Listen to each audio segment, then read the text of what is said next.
35,000 feet in the air, passengers whispered in fear. Navy SEALs closed in on row 8, but the woman at the center, Emily Robert, she was still asleep until the mission around her cracked open a secret no one on that flight would ever forget. The hum of the engines felt like a lullaby. The plane climbed steady into the sky, silver wings slicing the fading dusk. Passengers settled into their routines, books, headphones, whispers. For Emily Robert, row 8 felt like a small cocoon. She slipped her shoes off, leaned against the window, and let exhaustion claim her.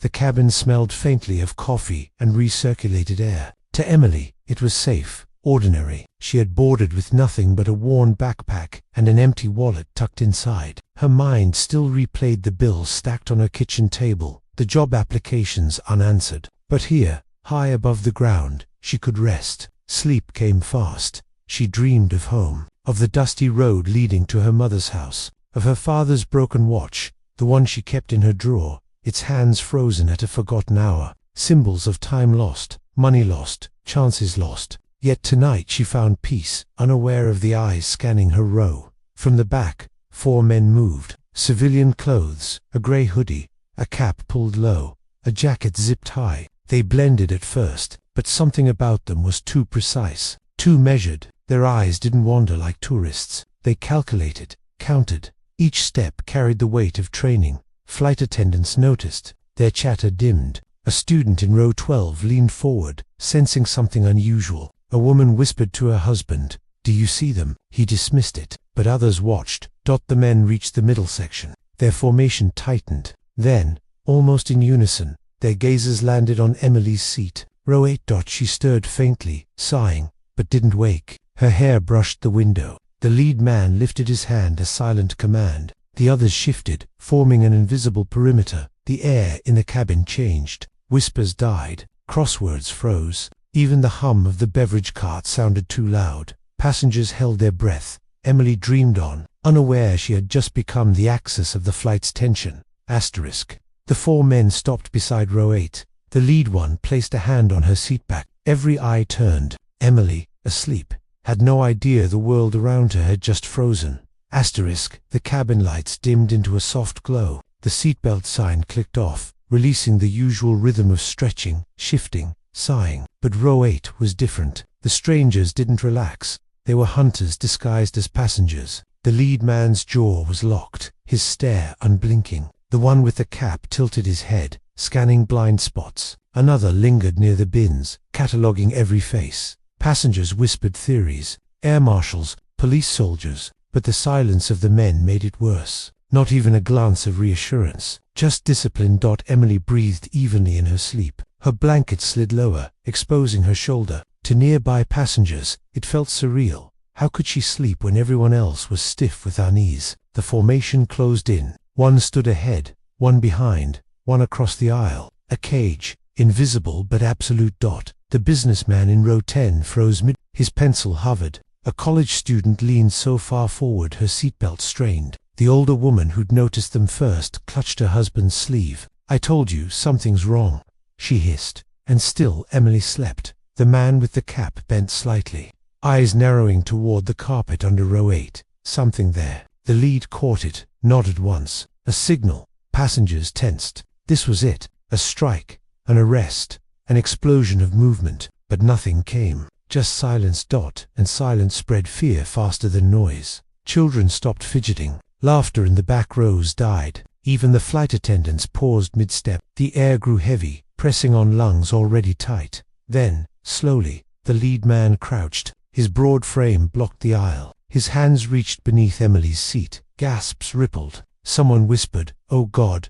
Emily shifted in her dream, pulling her blanket higher. Still unaware. The bag was small, but in that silence, it felt enormous, unlabeled, corners frayed, heavy enough to scrape the seat frame. The man holding it betrayed nothing. No fear, no urgency, just control. He passed it to his teammate, who cradled it like something fragile and lethal all at once. Passengers whispered fiercely, "What's in it?" "A bomb, drugs, weapons." None dared speak too loudly. Children stared wide-eyed. Mothers clutched their kids close. A teenager muttered, "Military, has to be." His friend whispered back, "Then why here? Why her?" His eyes flicked to Emily. The seals moved the bag toward the rear, step by deliberate step. Every head turned, following its slow procession. A torch carried through darkness. Emily dreamed on. Her father's broken watch ticked in her mind, though in reality, it had stopped years ago. She shifted, murmuring softly. Oblivious to the storm, she slept above. At the galley, the bag vanished behind curtains.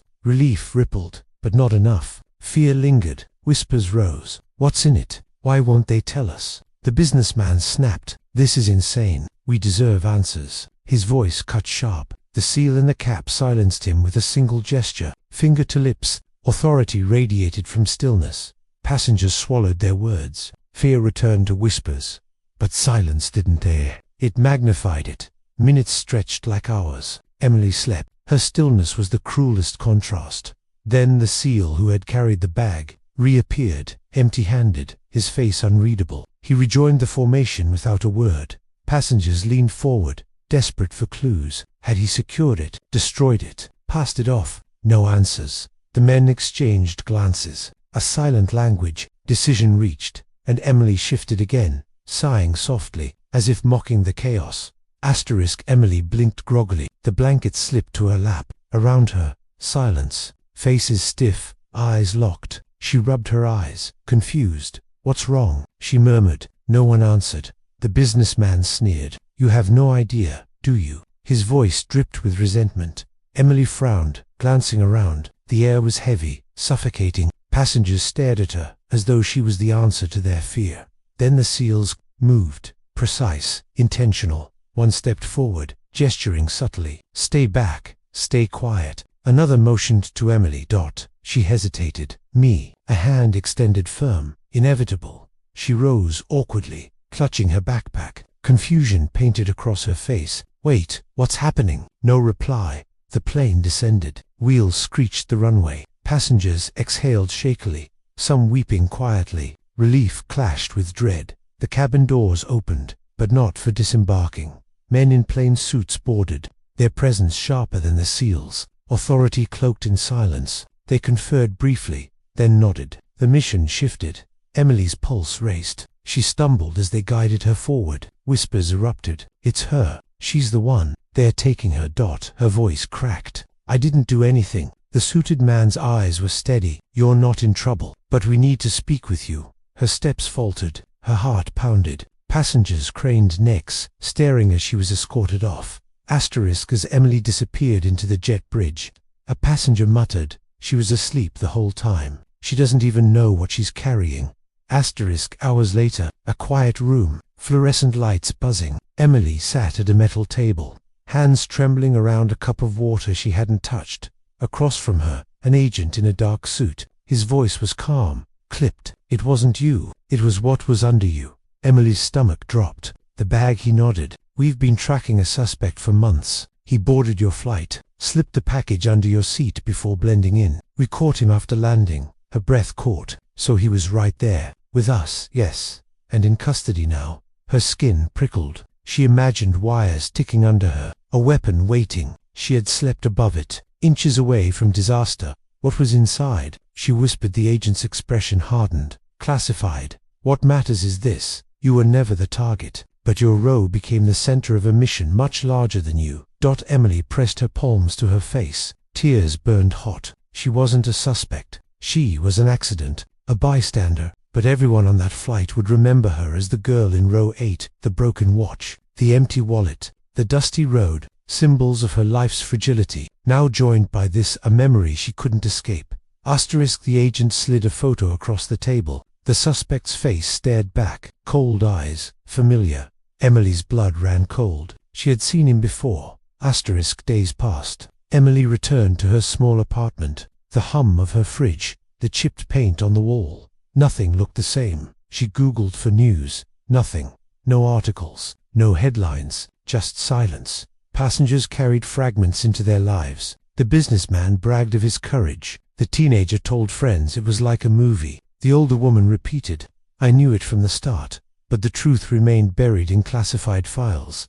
Emily lay awake at night. Dreams crowded with images she hadn't seen. The seal crouching. The bag sliding free. Faces twisted in fear. She replayed the agent's words. It wasn't you. It was what was under you. But how could she separate herself from it? Her sister told her, maybe that's what saved you. You didn't feel the fear. But Emily didn't feel spared. She felt haunted. On quiet nights, she touched the broken watch in her drawer. Its frozen hands reminded her of row 8, a moment suspended in time. Fear pressing against silence. Passengers would remember her as the girl who slept through it. But for Emily, it was a scar carved into the sky. One evening, she found a folded note slipped under her door. No name, just 6 words written in sharp block letters. Row 8 was never random. Emily, asterisk,